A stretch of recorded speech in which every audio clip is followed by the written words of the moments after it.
All right. Well, just want to welcome everybody here today for our August event.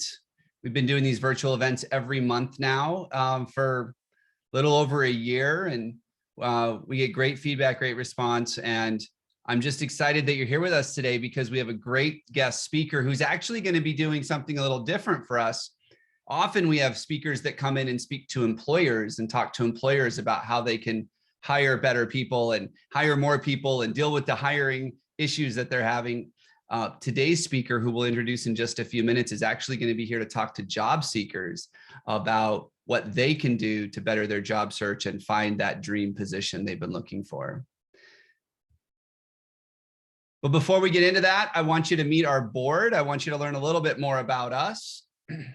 My name is Ryan England. I'm the president of NETPA. I own a company called Core Matters, and we work with growing companies to help them hire better people faster by implementing our proven process, the Core Fit hiring system.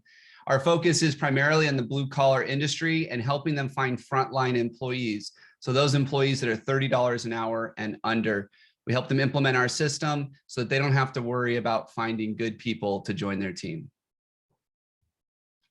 We've got Vera Lee here with us today. She's the vice president. She's very involved in the local community and helping a lot of job seekers connect with good employers. She's part of Arizona at Work. And as you can see here from her bio, she has been doing a lot of this work for a long time. A lot of expertise, very well connected. And so if you probably do know Vera Lee, but if you don't, make sure you connect with her. She's very well connected. Jose's with us today. He's our treasurer. He's part of Mercy Care, and he works a lot with the groups that are helping really disadvantaged job seekers. So one of our purposes here at NETPA is to really help people that have barriers to gainful employment find good employers that are willing to work with them and support them, nurture them, and really help them into a career. So Jose is very involved in that part of our community. Cameron Sides is our newest board member. He's actually with ZipRecruiter. So if you don't know who ZipRecruiter is, they are one of the big job boards out there. So this is where a lot of job seekers go to look for employers, look for open positions. And he's actually in charge of our membership. And then finally, probably don't need an introduction. You probably know Maggie as well. Maggie's been very well connected. She's been such an important part to NETPA. She's been involved for over 10 years and she is our secretary. A little bit about NETPA. We redid our core values and our purpose here not too long ago because we really wanted to get clear on why NETPA exists and what it is that we do. And it's really about connecting the underserved to the right employers. There is a lot of opportunity for people with barriers to entry, whether it's a disability or it's a language barrier, that we can help facilitate that conversation between job seekers and employers. And there's so much opportunity. There's so many amazing people that sometimes have those barriers and they just need that little extra support and help. And really that's one of the things that NETPA is really passionate about, is connecting those that are underserved to the right employers. We also believe in growing our community. It's about our local community here. As much as there is an opportunity outside of our community, it's really about the difference that we're able to make here. And then doing what's unconventional. For us, we've found a lot of success in having these virtual meetings and being able to get in front of people and invite people that maybe they aren't able to get the transportation, or maybe there are things going on in the local area with the pandemic that keeps them from being able to go out. And so we still want to be able to bring that message to them and be there to support them. And together with our community partners, we recognize those job seekers with barriers and challenges, and we want to connect them to long-term gainful employment. So if you're not a member of NETPA, we have some special member-only events that we do throughout the year. It's also a way to support us as we support the community. Annual fees, the dues for membership are very low, $25 for an individual and $75 for a company. You can go to our website if you want to join NETPA, or you can reach out to any member of the board if you have any questions on membership. All right, so I want to introduce today's guest speaker. Hillary's the president and founder of HiConsulting Services. I've known Hillary for a couple of years. I met her a while back. I think it was in an HR group that we were working, that we met and we were working together on some things as things had started changing in the job market. And she really had some great ideas, very forward thinking. She works with a lot of job seekers. She also does a lot of these speaking events. So when we had the opportunity to bring her in, I was really excited to hear from her because her take is very different. She focuses on the job seeker and she really understands how to coach them and work with them to make sure that they get the job that they're looking for. So I want to turn it over to Hillary. Hillary, thank you for being here today. So excited that you were able to join us, and I'm looking forward to this message you're about to share. Yes, thank you all so much for having me. I'm very excited to be here as well. So let me just bring up my screen here. Make sure you all can see that. Can someone just give me a yay that we can see my screen? All right. Well, let's go ahead and get started then. So as Ryan mentioned, today we're going to be talking about ways to get out there and some techniques to get that ideal dream job. Do keep in mind that networking should be done no matter where you're at in your job search, even if you're not in the job search. And then if also you're looking to bring in talent to your organization, networking is something that can continually benefit those efforts. So we can look at this from several different perspectives as we work through this today. So a little bit about myself. So I am the president and founder of a company called HiConsulting Services, which I opened back in 2017. I have a master's degree in industrial and organizational psychology, which is really just a fancy way of saying human resources. And I have a very comprehensive career that spans operations management, sales, marketing and HR, manufacturing, retail. I've done a lot of different things. And so it gives me a really broad perspective on some of these different roles that people are looking to get into. I'm also very involved locally. I have been on the board for Phoenix Startup Week the last few years, serving as their sponsorship committee chair, and then also their chief of staff, and then most recently on their programming team. I also work with Local First Arizona, AZ Talent Co-op. I'm also a board member with them, and then a volunteer with Career Connectors as one of their coaches. When I'm not doing all of these different things, I enjoy traveling and exploring the Southwest with my husband, my niece, and our 2 dogs. We're just talking about fishing this weekend. Maybe I'll have to get out there and do some of that pretty soon here. So that's just a little bit about me. And now we will get into talking about how to build your personal brand. In today's area of, the pandemic and moving forward, some of this is here to stay. You're going to have to build your personal brand both online and offline. And the ways and the strategies that you can use to implement some of that is going to differ a little bit. So we'll walk through some of that. So the first thing that we want to talk about is impression management. There's 3 key concepts that we want to break down here when thinking about impression management. The first is utilizing a fixed versus a growth mindset, social comparisons, and then also social tuning. So what is, impression management? Well, it exists in several forms and it's evident in our everyday lives. This occurs when individuals are seeking to create a desired image or invoke a desired response from others. So in other words, impression management is just a way of presenting yourself and then monitoring how others view you. As I mentioned, it does depend on these 3 key items: the mindset, how you compare yourself to others, and then how in tune you are to your environment. Also, something that plays a big role in this are your cultural beliefs and attitudes, and they can vary dramatically between your personal life and work life, and then also between cultures. So let's break down this, fixed versus growth mindset. There's 2 key types of mindset, the fixed and growth.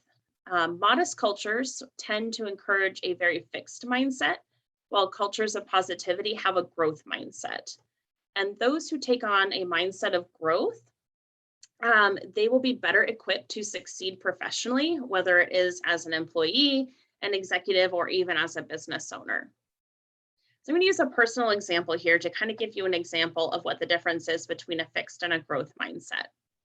A few years ago, I purchased my own dirt bike. I grew up riding quads and dirt bikes and those sorts of things, but I purchased my very own, and it was a high performance bike and something that I was not familiar with riding.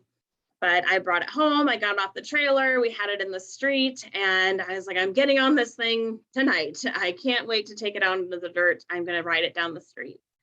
And I got on the bike, hit the gas, and dropped the clutch, and I ended up doing a wheelie down my entire street. Now, if I had been displaying a fixed mindset, I would have thought, I don't have the ability to ride this bike and never have ridden the bike again. However, I utilized a growth mindset and thought that with practice, I can learn how to ride this dirt bike. I've now ridden it up and down Montana Mountain, through Wyoming, and all through Alaska. Part of this is that it's vital to have someone who supports you when your mindset becomes fixed. One of my mom's favorite sayings is that you can do anything that you put your mind to. So you have to think about some of those positive influences that you have in your life that are going to call you out when you start to adapt more of a fixed mindset and thinking that you can't do something and that your state can't be changed, helping you transition back to a growth mindset that if you continue to work at it, continue to practice, continue to grow, change is possible. Also talking about how you compare yourself to others. So social comparison is this concept that your attitude about yourself is a result of comparing yourself with others. Now, some people might encourage you not to compare yourself with others. And while for the most part, I do agree, social comparison can also be a way to learn. And so it's just really important to compare, when you're going to compare yourself, that you want to pick good role models and make sure that you're comparing, apples to apples, not shoes to fruit or something like that. One of the most common ways that we do compare ourselves and can learn from it is in tipping behaviors, like if you leave gratuity at a restaurant.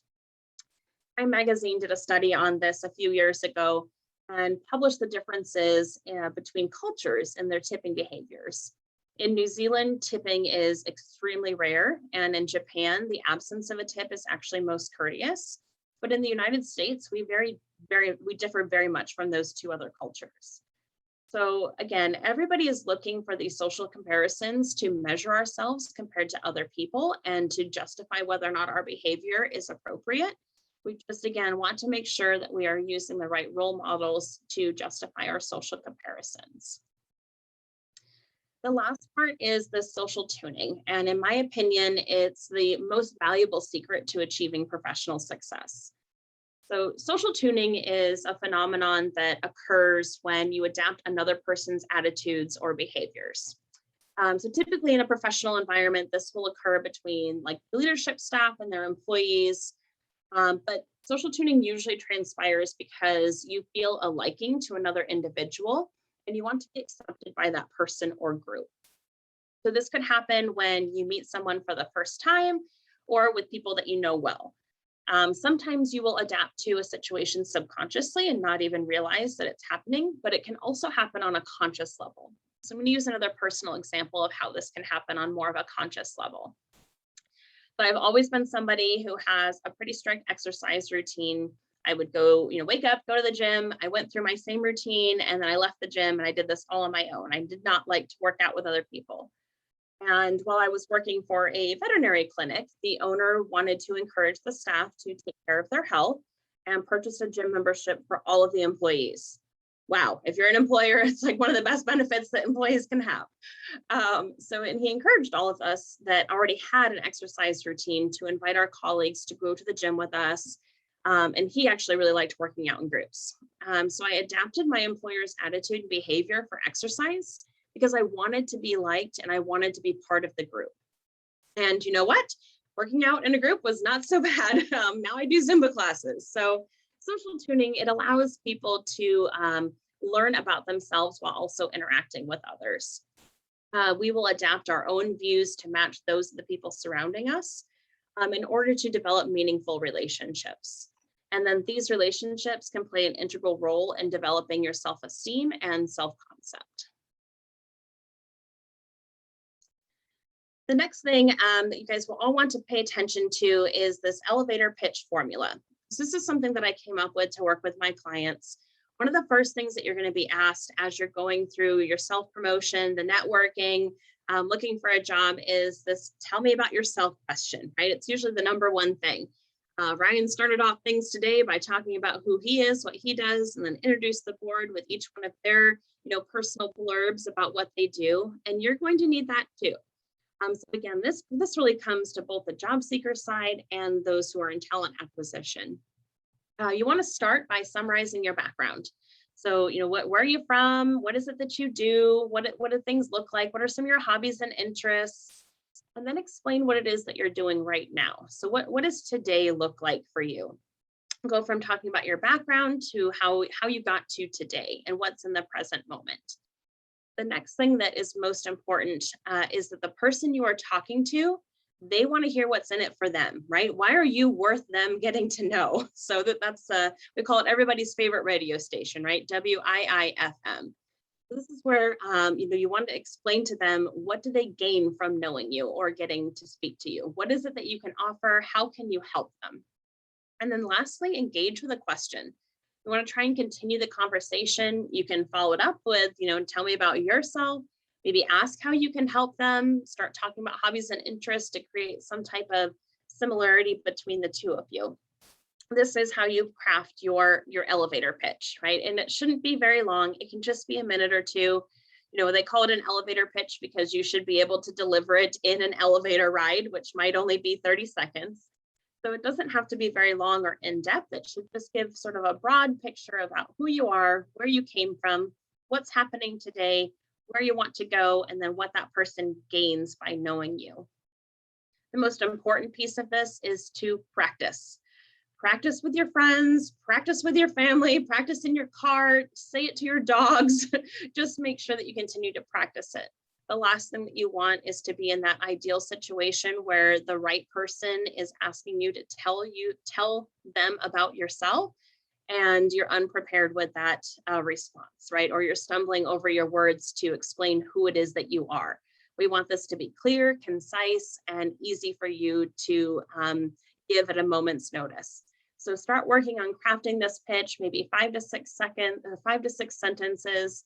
Memorize it to the best of your ability, but so that it's fluid enough that you can change it and adapt it for the situation and be very comfortable in introducing yourself. So we're going to keep those first 2 slides in mind as we work through the rest of this. So we're going to think about the impression management and then also your elevator pitch. So the biggest thing that we're talking about is networking, right? I mean, that is how you get yourself out there for the job. The job boards, ZipRecruiter's a great one, Indeed, LinkedIn, they're all good, right? But in the end, you're going to have to speak to humans, right? People hire people. So job boards are a way of getting their advertisements out there. But in terms of you actually getting that position, it's about you selling yourself. We're going to talk about what networking is, who makes up your network, where do you meet these people, where does it take place, and then why is it so important? So first, talking about networking. What is networking? Well, networking is the process of establishing a mutually beneficial relationship with other people. That's the definition of it. But there are a couple different types of networking when we think about it. So career networking involves using personal, professional, academic, or familial contacts to assist with a job search, achieve career goals, learn more about your field or maybe a new field that you'd like to go into. Then there's also business networking, which gives professionals the ability to collaborate with other experts to help them grow their business, improve their professional skills, or build relationships with clients and customers. So there's these 2 different aspects of networking, but they both work together if you're going to use them to further your career. So who makes up your network? Well, people do. Your network is actually very broad. A lot of times we think about your network as being these professional connections that have sort of this dotted line between us. Maybe you don't know their last name or you don't know where they live, but really your network is, it's a very, very broad number of people. It's your coworkers, your family, your friends, professors or fellow students, other professionals in your field, your clients and customers, personal acquaintances. even people that go to your church, your gym, or other local community centers. These are all people that make up your network.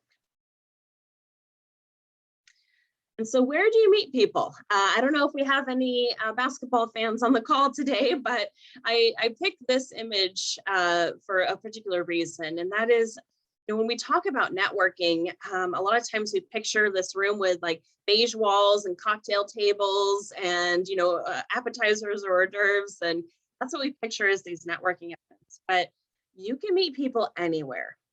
So you can meet people in person, right? You can socialize.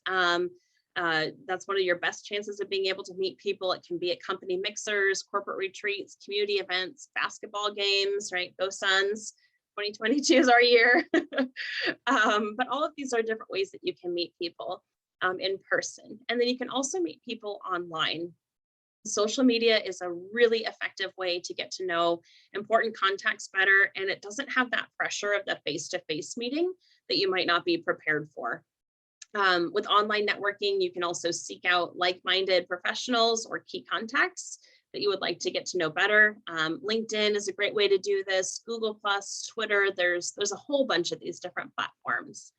And you can do this by commenting on a link, liking things, continuing to share it. With the in-person, it's much more of a verbal communication. It's that physical presence. And then online, it is, it's interacting and engaging with their content.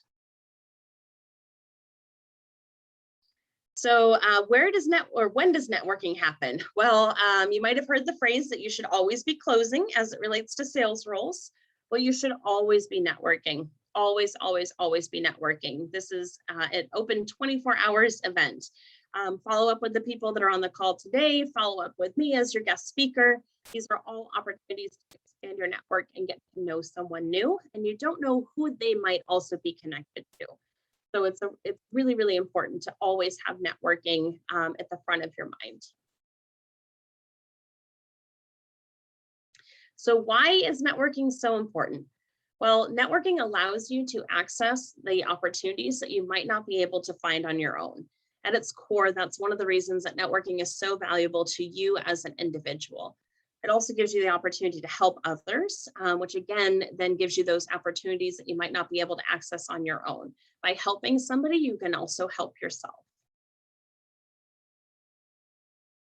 So let's talk about this concept of building the spider's web. So expanding and growing your network, intentionally broadening and maintaining that network is one of the most important steps that will increase your chances of professional success.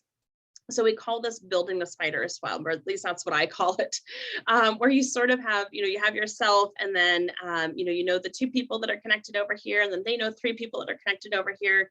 And before you know it, you have this huge web of connections that are bringing all of these different people together that might not know each other otherwise. That is the beauty of building your personal brand, of networking, of getting yourself in front of some of those job opportunities that you might not know have existed.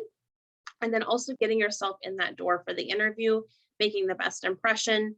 It's one of the key things that we look for in hiring is somebody, right? It's all about who you know. And we'll talk about that a little bit more in the next few slides too. So in the world of networking, there are two types of people. There's those who build up connections slowly and those who jump straight to the question, what can you give me? We call this the tortoise and the hare. So tortoises are the people who offer value and make slow, trustworthy connections before they see a return on their investment. The hares are the ones who go all in like a straight arrow and ask for a business opportunity up front. With networking, you get the most success with this slow and strategic network growth. And again, that's going to bring you the best opportunities because it's going to be people that really know you well, know what it is that you're looking for. And again, you've developed your elevator pitch, right? And you've adapted your growth mindset. You've used your social tuning and social comparison. So you have this outline of what it is that you're looking for and what it is that you can bring to the table. And then you're slowly and strategically growing your network around that. And so if you think about, those who really want to succeed at networking, playing the slow game is the way to go. Just imagine if, you got this instant message and somebody says, hey, I saw your content was really awesome. Here's what stood out to me, and they start a conversation with you. You're more likely to respond to that message than somebody who says, hey, I like your content. Do you have a job for me? So if you just kind of think about how you would respond to those situations, then flip it in reverse and really start to try and build some of those meaningful relationships with other people to help move your career forward. By, again, offering to help them or learn more about them, you will be helping yourself more down the road. Let's talk about networking in the workplace. So one of the most obvious places to grow your network is the workplace. Connections in the workplace, they can provide you with referrals, job leads, mentoring, practical training. If you dedicate the time and effort to getting to know your colleagues, they have the potential to help advance your career or also aid in a transition to a new one. Supervisors, they can write letters of recommendations. Your managers can give you inside information on openings in other departments. And previous coworkers, they can refer you to their new employers. So networking in the workplace can be really, really valuable. Also, your workplace network, they can help you improve as a professional and an employee. So by meeting somebody and asking them to be your mentor, mentors are willing to give you advice and guidance on how you can gain maturity and experience. And this isn't just for, younger employees or new employees to a particular industry. We can always be improving our skill sets. And, if you don't need a mentor anymore, then maybe offer to mentor somebody else. These opportunities for self-improvement in the workplace make you a more valuable employee and then also a more attractive candidate for future job searches. Seeking out opportunities to expand your workplace network as easy as starting a conversation in the break room or sending a ping, since most of us are still working virtually. Reach out to your coworkers and find out their professional history. Get to know more about their role within the organization and give them information about both how you can help each other and see how that's able to benefit you both. So networking for career development, this is essentially a map of your career journey. It begins with your education, grade school up through high school and then potentially college, and then it ends when you retire. So it's a really, really long journey map that we create here. And career development includes the skills that you acquired from your formal and informal education, the experience that you gained at your first job, and then the advancement of opportunities that you have throughout your career and even in your current position. And networking is one of the most effective methods for accelerating the pace of your career and providing you with new opportunities to succeed. So your employer may offer you official opportunities for career development, like training courses, seminars, or maybe certification exams. However, most of the responsibility for developing professionally is going to fall on you. And there's several ways that you can use your professional network for career development. For instance, you could job shadow a friend who works for a competitor. You can audit one of your former professor's courses. You can meet your employer to discuss career goals over coffee. But again, that initiative usually needs to come from you. And this is crucial for those seeking to grow professionally, and using your network can be a valuable tool. So try to identify those in your network who may be able to provide, maybe new skills and experiences. And most importantly, stay in touch with those contacts across a wide variety of fields and at a variety of levels. So don't just focus on getting to know the CEOs and the VPs, to know, the administrative assistants, to know everybody across a wide range of both industry and job level to help you be an informed and capable professional. If you stay connected and involved, you never know what exciting development or opportunity might present itself. One of the most common times for using your network is, of course, during a job search. So before we were talking about, being employed and utilizing those networking skills and self-presentation skills to move forward in your current career path. A lot of us right now are on the job search.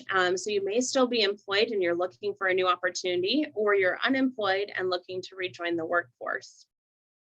And so again, the most common time for using your network is during this job search time where you're actively seeking a new position. And since many positions are filled using personal contacts instead of advertisements, this is really critical. Now, you might still see the position posted on the job board and you can go and apply, but how are you going to get yourself moved up as one of those top candidates? It is, again, about who you know. So if you're looking for a new career, your network is almost certainly your most powerful tool. Your network can provide you with job leads, reference letters, job search advice, and then also insight into new fields. So before you start blindly emailing your resume to strangers, start by sharing it with some of your most promising contacts. One of the best methods for using your network while job searching is social media. So if you share the fact that you are looking for work with your social contacts, the chances that someone will be aware of some type of opening or position or opportunity is really high. The possibilities for using your network to job search are very broad. So, for example, you might send your resume to a specific contact who works in the field you're interested in, or to a colleague who has the connections that you're looking for. It's a great way to be able to transition between states if you're looking to move out of state, and definitely to transition industries. It helps build that the transferable connection and story. And even if you're not anticipating a upcoming career change, it's still a good idea to maintain your network consistently. You never know when you might need to find a new position quickly, and those close relationships to your contacts could be the biggest game changer for you. So regularly invest some time and effort into expanding and building and nurturing your professional network, so you'll be able to draw on its resources when you really need them. So the other thing that we don't talk about a lot in networking is your personal network. So we talk about, the people that we meet professionally, your colleagues, your bosses, but the professional or your personal network adds a huge value too. And I'm just going to go through a couple examples here, but so personal networking is the development of relationships with groups or people with whom we have similar interests. Right. So this might happen at the health clubs, golf courses, airplanes, weddings, book clubs, cocktail parties, your kids' sporting events. Strike up a conversation with those people next to you. So one of the first clients that I started working with years ago, he had been working for recreational vehicles, and he was managing the service departments for RVs. And again, this was a couple years ago, so the industry was in a little bit of hurt. It wasn't booming like it is today, and he found himself laid off from the position. And at his level, with the salary that he was making, he was finding it very challenging to try and find another position within the industry at that level and pay grade that he was accustomed to. And so we started talking about, what are some of the things that you can do outside of just looking for a job? One of his favorite things to do was fly remote control airplanes. And so he ended up finding a group of people that met on Saturdays. And he went for months. He was meeting with this group of people that were flying RC planes, and he knew their kids and what sports they played and what schools they went to and their wives, and they would get together for dinner, but he didn't know what any of them did for work. They didn't talk about work at these events. And so he had not shared with them that he was on the job search. And when he came to start working with me, I encouraged him to start talking to them about the fact that he was looking for employment. He went the next Saturday, mentioned to them that he was looking for employment. One of them had a friend who knew somebody in the industry, and within 2 weeks' time, he was back at work in the same industry with the same pay grade that he had before. And so it's just using some of these personal networks that we don't necessarily see that direct connection to how can you help me with my career and my job opportunities. It's about taking the time to get to know other people and then pulling on those resources when you do need them. So again, it might not help you today, but it might help you 6 months from now. We don't know the future, right? We can't predict it. So the more time that you can invest in getting to know other people and about them and building that personal and professional network, then the better it's going to work for you in the future. So now we're going to talk about the difference between meeting people in person and meeting people online. Because again, with the age that we're in, the pandemic really changed things. Virtual events were already happening. Now, we went completely virtual. Now we kind of have this hybrid. Now we're leaning more towards virtual again. So, but there's different ways that you want to present yourself if you're meeting somebody in person versus online. So we're just going to walk through some of those best practices here. So we're going to talk about in-person meetings, but just really quick, online networking, it allows you to make connections quickly and with a wider range of people from all over the world. But in-person networking, on the other hand, creates meaningful and memorable relationships right from the beginning. So networking is vital to the business world, and it should not be limited to one or the other. So, once it's acceptable to be, doing this hybrid approach again, I definitely encourage you to be doing in-person and online networking as you're able to do so. In-person networking, you can meet new contacts, and it can help you develop deeper relationships with your key connections. And I've identified 6 benefits of networking in person. So the first is that you can be recognized. There is a reason that we like to put a name to a face. It helps us remember people. So on Facebook, Twitter, LinkedIn, Google, people only see a small thumbnail of your face, similar to how you're seeing just a small thumbnail of my face today. And the rest of the page is filled with information, activity. So how are you really supposed to remember somebody from just a headshot? In contrast, when you're meeting somebody in person, you put the face, the personality in front of people, like literally it's in front of people. So not only will they be looking at you, but they will also see the facial expressions. If you talk with your hands, I do. That's why you kind of see me moving a lot, because I talk with my hands a lot. It can be a little bit distracting in the online world. Meeting in person also gives you the opportunity to speak up. And this is in real time. So people are actually listening and engaging in conversation when you meet in person. There was a study conducted by EdgeRank Checker, and that found that on Facebook, only about 6% of a page's fans will see your post on that page. And on Twitter, followers only see your tweets if they log on shortly after you. So now compare that with having somebody's direct attention during a face-to-face conversation, right? Hopefully they're not like turning over to the side and looking at their phone, which in the online world, you sort of have permission to do that. And so you're not fully engaged in that conversation. But in-person meetings, it gives you the opportunity to have this real-time back and forth conversation, and you have the opportunity to speak up and respond to that person's dialogue. The third benefit of meeting in person is that you have a greater ability to be understood. So in-person meetings, sorry, let me back up for a second here. So with social networking, it might be faster and cheaper to meet online, right?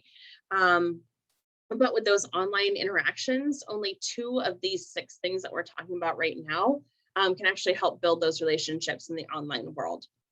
So when you're communicating with people online, you can share content and exchange words, but you can't hear someone's tone of voice.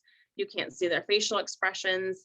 You can't watch the unintentional body language, the unintentional gestures, right? And even the intentional gestures.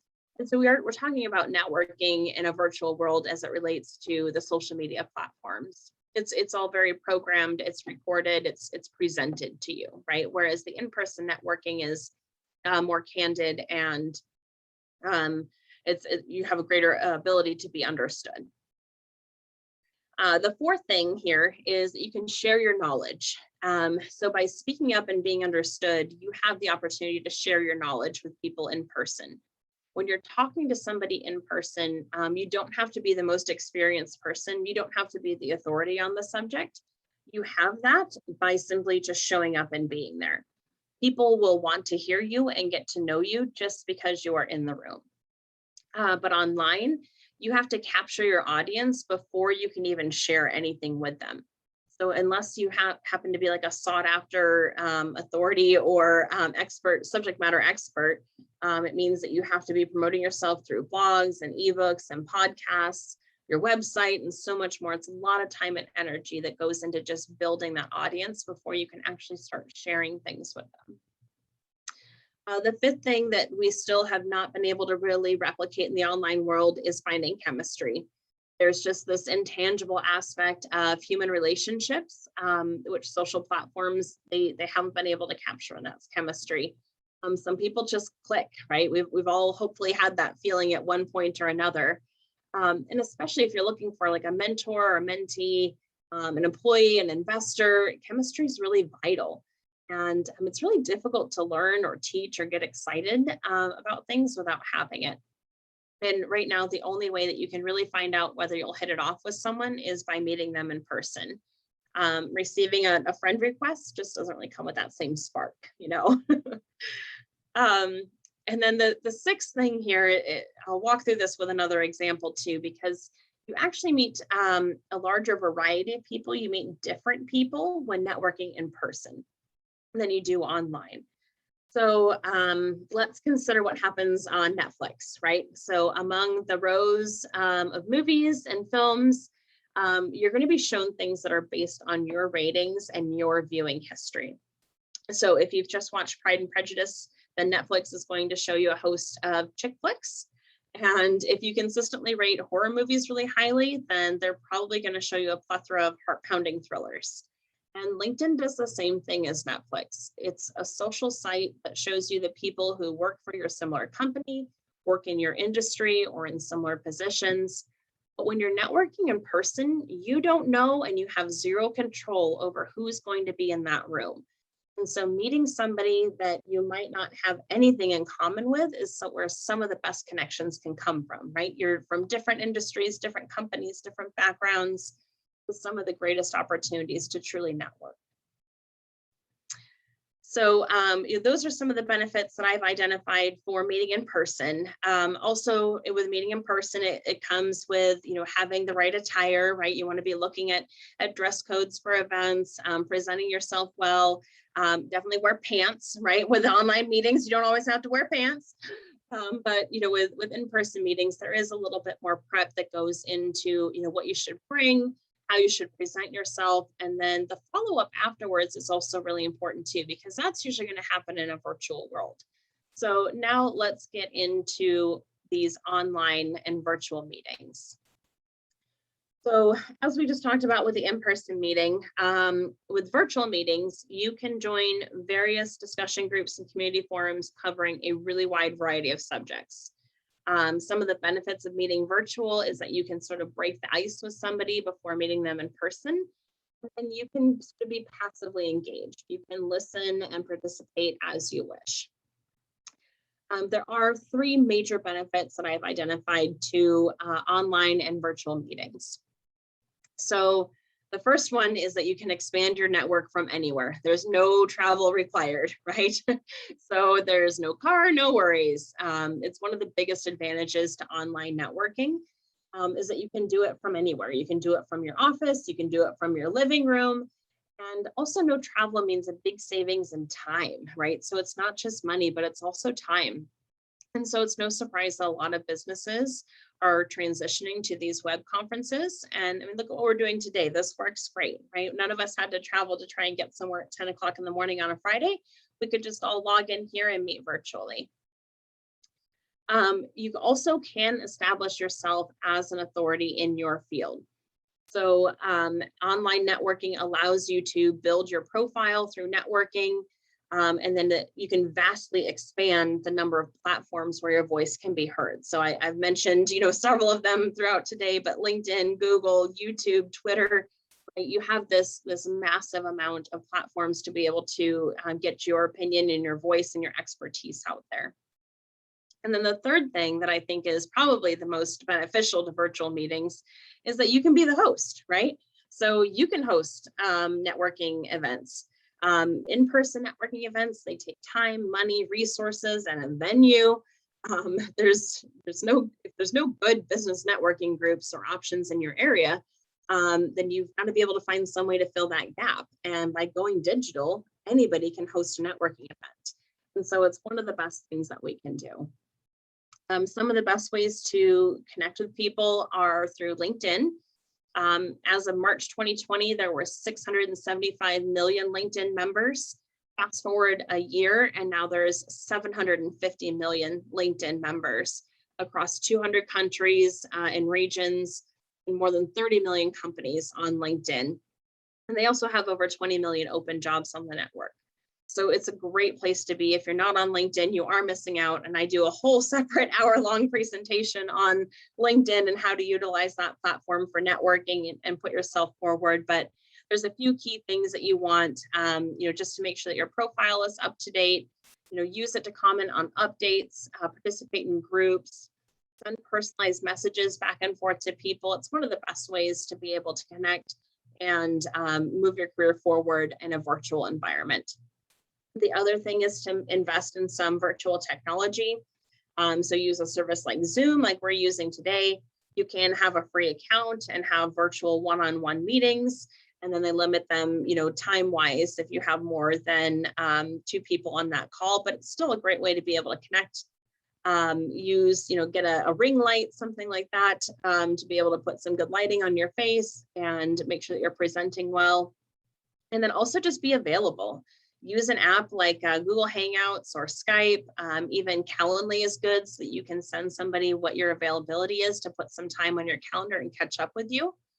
Online is the new networking mixer. So, networking can still be highly effective when you're doing it online. The key is just to dedicate your time to meaningful relationships that you genuinely care about. It's important to participate in relevant discussions so that you can form new connections and stay top of mind in your network. So you heard me say this before, right? You may remember the old expression that it's not what you know, it's who you know. This suggests that no matter how smart and talented you are, you will not have the same competitive edge as someone who is well connected. And there is a lot of truth to this expression. It is all about who you know. So work on expanding your network, establishing yourself as an authority, and most importantly, you can do this by reaching out to others and helping them be successful. So I like to always throw in a friend slide to each one of my presentations. And so we're just going to use this as an example. For those of you who are not familiar with the series, this is a picture of Rachel. She is one of the characters on the TV show Friends who moved to New York City and came from a background of not really needing to be employed. So she started working as a waitress in a coffee shop, but her true passion was shopping, right? And clothing and fashion. And so she eventually worked her way through resumes and networking and meeting with people to get an assistant buyer position, which led to what the career that she has on the rest of the duration of the show as she moves up in her career path to become, she starts as an assistant buyer and moves up to it. So it's just another example of how you can utilize your network, think about your passions and your hobbies and interests, how some of that can open up doors and opportunities for you. All of this is certainly attainable if you utilize that network and building your personal brand. So that concludes today's presentations. I'm certainly happy to take any questions. I wasn't really able to see the chat as I was going through this. It kind of covered up with my slides. So here's my contact information. You can certainly reach out to me directly. And then I'm happy to also answer any questions that might have come through during the presentation here.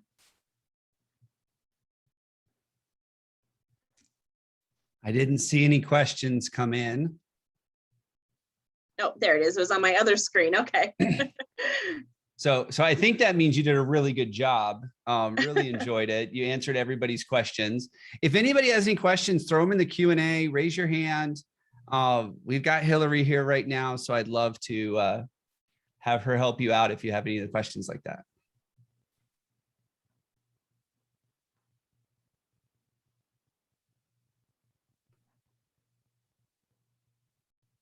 Well, some good feedback coming in the chat right now. It's always good.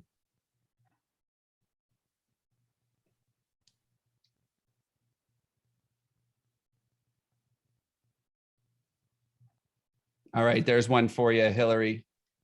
Can you see it? Yeah, so it looks like what is the best way to reach out to others through LinkedIn if you are trying to follow up with an application? It's an excellent question. And there's a couple different ways that you can do this. So if the job is posted on LinkedIn, sometimes you'll be able to see who posted the job. This will depend on what level membership you have through LinkedIn. So LinkedIn is a free platform at its core, and you get a certain amount of what's called in-mail messages. And that is LinkedIn's messaging platform. It's sort of like emails, and it come directly into your inbox. So you can send the person who posted that job a direct message through in-mail. You want to say something like, I'm interested in this position. I've applied here on LinkedIn, but to show my enthusiasm for the role, I thought that I would reach out to you directly, something like that, so that you're acknowledging why you're reaching out to them and how they might be able to help you. You don't want to have that first initial email be super long, so maybe just a couple sentences. And then you can also send them connection requests depending on how closely connected you might be to them. So if you're familiar with LinkedIn, we have first degree connections, which is somebody that you're connected directly with. Then second degree connections are connections of your first degrees connections. And then third are the second degree connections. And so if they fall in that first, second, or third degree category, you should be able to send them a connection request with a message attached to it. But if they're outside of what would be considered your network on LinkedIn, then that would be your only option, is to send them an in-mail message. With the free version, I think you get 15 in-mail messages. That starts at the first of the month, and then it goes up from there, depending on what level membership you have. Once you've made that connection with them, though, one of the things that I find best is to ask them how they prefer that you follow up with them. And this is also really important if you have an interview or if you've had like that initial contact with a company.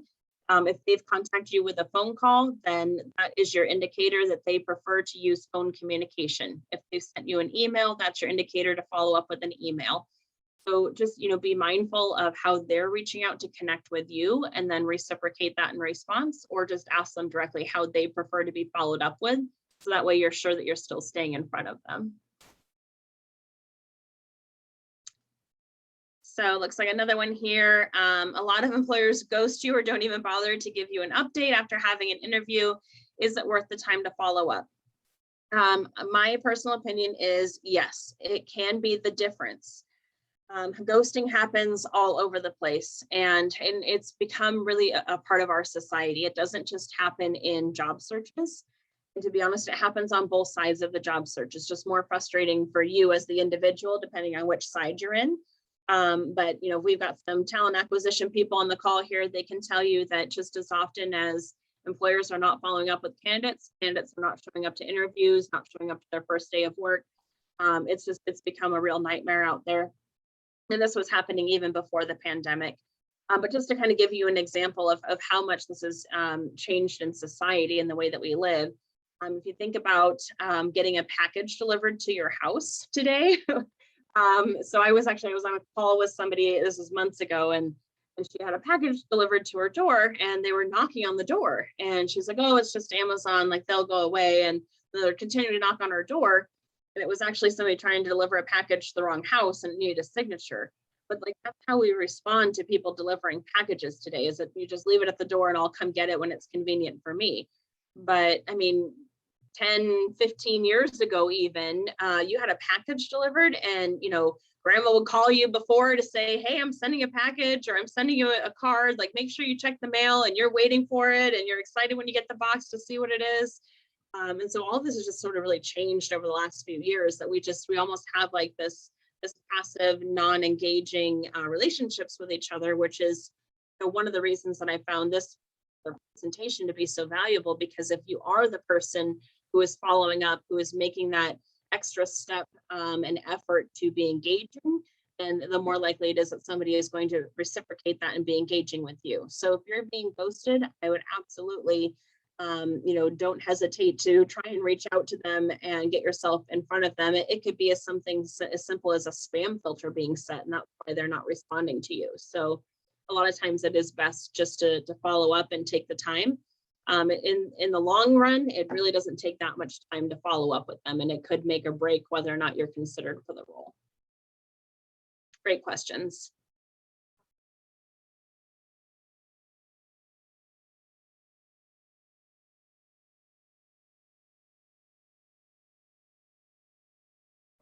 Yeah, that last one I find very interesting because, like you said, it happens on both sides. Yeah. I work with employers every day that are so frustrated by the fact that people schedule interviews and then don't show up. Yep. So for those of you that are looking for work and employers are doing it, just know that it is all around. But I liked what you said about whatever the employer's communication style is, follow up that way. That's absolutely true. Yeah, you as the candidate need to be the most flexible. And I mean, really, you're as a job seeker in today's world, you're selling yourself, right? You're in a sales position, and so you have to be the most flexible. You have to be the most hungry for the position, and you have to go out there and get it, rather than it just being presented to you and then you decide whether or not you're going to buy. Really, the employer is the one that's buying you, right? They're the one that's paying. So that's kind of the way that we have to look at it. And one other thing I'll add to that too, keep in mind that a lot of employers right now are hiring more than one position. Yes. And they're short staffed as it is. So if they send you something, don't wait a week to reply and say, hey, maybe I'm still interested. It's like, get back to them as fast as you can. That will increase your chances a lot. Yes, absolutely echo that. I get that question a lot from my clients is, that you don't want to seem pushy or needy. And I guarantee you that if you're having that thought in your head and you're waiting the extra day to send your email or make the phone call, somebody else who's, competing with you for that same job, they're picking up the phone and making that call. So they've got someone encouraging them to be aggressive with it. And it's really not viewed as aggressive. We just sort of feel that it is as I've been working with employers for half a decade, and I've never had someone say, gee, I wish the job seekers would stop reaching out. Right. They've never once said that to me. Yeah. So if you feel like you're being needy or aggressive, you job seekers out there, just know you could probably double that and still not come across needy or aggressive. Yeah. Go-getter is the number one way employers describe the kind of people they're looking for to me. Is go-getter, someone that picks up the phone and moves forward. So I'm just echoing a lot of what you said, Hillary. It's great. Sometimes we need to hear it from more than one person. So any other questions? I thought it was great, Hillary. Thank you. We're going to get this posted up on our website too. So for those of you that were on the call that want to go back and watch it again, or what was it she said, or how did she say that, you'll be able to review all of this. And we'll make sure your contact information is there too, Hillary. Perfect. Well, thanks again. Enjoyed it. Great. I'm glad you all liked it. Thank you so much for having me again. Absolutely. All right. So we're going to move to conclude here. Vera Lee, you still with us? There she is. Yeah, absolutely. I'm still here. Oh, there we go. Thank you, Hillary, so much. That was absolutely amazing. I thoroughly enjoyed it, and it really resonated with me. I must remember to be a tortoise, not a hare. So that's one of the things that I picked up. So thank you again. Wonderful presentation. So again, my name is Vera Lee Kuenn. My day job is a business services representative with Arizona at Work, Maricopa County. So now I'm going to talk about a few resources for job seekers and employers. So we'll start off with Arizona at Work. It's a statewide workforce development network that helps employers of all sizes and types recruit, develop, and retain the best employees for their needs. For job seekers throughout the state, we provide services and many, many resources to help job seekers pursue employment opportunities.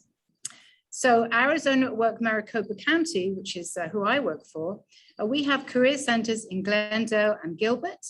They are open from 8 until 5 business days, so Monday to Friday. We have computers available for job seekers to work on their resumes and look for jobs, etc. And we also have lots of flyers there on display for job seekers to pick up. So as you can see, there's the website, arizonaatwork.com, where you can find out more about what we do and what we offer. So now I'd like to talk about Arizona Job Connection, or AJC. This is a statewide database of employment opportunities where job seekers can post their resumes and employers can find them. It's a really great resource for employers as well, because they can post their jobs. We are hearing loud and clear from employers. They just can't get enough people. We are really hearing every day from employers, we have all these jobs, we're just not getting the job seekers to actually fill them. Interestingly, I looked on Arizona Job Connection this morning, and there were 70,000 active jobs in Arizona and only nearly 20,000 resumes posted. So what does that tell you? Again, there are many, many jobs out there. So I'd encourage job seekers to go to Arizona at Work and obviously other job sites and have a look. So again, this is Arizona Job Connection. Thank you. Now I want to talk a bit about what we offer. We offer many online learning courses at Maricopa. Here you can see we're very excited about this. This is a new expanded virtual employment academy. This has 4 modules, and really they cover everything from creating a resume and a cover letter, interview preparedness, interview tips, how do you get the dream job. Actually, business services, myself and my colleagues do present one of the modules, Module C, which talks about what business services do and how we can help job seekers find a job. So again, this is a great resource. It's completely free. And here is how you can register if you're interested in doing that. Next slide, please. So if you haven't already done so, I'd encourage you to sign up for our Job Blast newsletter.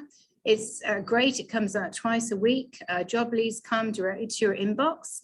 As well, we have lots of information about various programs and resources that we offer, as well information about resources such as where to get a COVID vaccine, how to have help with employment, of course, but lots and lots of different resources are in the Job Blast. So if you're interested, please text AZATWORK to 22828 to get started. A great resource. Thank you. So now I'm going to give a bit of a shout out to some of our community partners that we work with. AZ Retail Careers is a great website. If you're interested in a career in retail, you can go on there and search and apply for jobs. Best Companies AZ, again, it's a great resource that you can search and apply for jobs. Career Connectors, I'm very interested in. I know Hillary said she was involved with Career Connectors. They're an absolutely wonderful organization. They're a great resource for job seekers. They hold virtual events showcasing local hiring companies, etc. And going back to Hillary's presentation about networking, I can attest to the fact it really works, because I was at a Career Connectors event. I was looking for a job, and I was actually at a Career Connectors event in those days when we had them in person. And I was sitting next to somebody, and I said, oh, I'm looking for a job. And she said, oh, I've just heard about this organization that's actually hiring. And I said, oh, that's wonderful. Thank you very much. I'd love to have the details. And she gave me the details, and I applied and I got the job. So that is a personal story of how I was helped with Career Connectors and networking, the power of networking. So moving on, Chicanos per la Causa, they offer lots and lots of training courses and help with job searches again, as does Goodwill. They offer lots of help. They host lots of virtual job fairs. Jobbertising, another great resource for jobs, as are Local Work and Pipeline AZ. So again, a shout out to some community partners. We couldn't do it without them. Thank you. Next slide, please. Okay, now very exciting to announce that our next event is going to be on Friday, September the 17th at 10. We are holding an employer panel, and we just heard today that we have these wonderful employers signed up. So we have Copa Health, CVI, Tortoise, Blue Cross Blue Shield, Peckham, and Final Mile. So again, all these companies will be presenting on September the 17th. They're going to be talking a bit about their companies, what the jobs that they offer, their benefits, company culture, et cetera, et cetera. So I'd encourage you to please save the date for this event, and we will be sending out further details a little bit nearer the time. So it just remains for me to say thank you again, Hilary. Thank you everybody for attending. We thoroughly enjoyed your presentation, Hilary, and we really hope everybody has a really wonderful, a great weekend.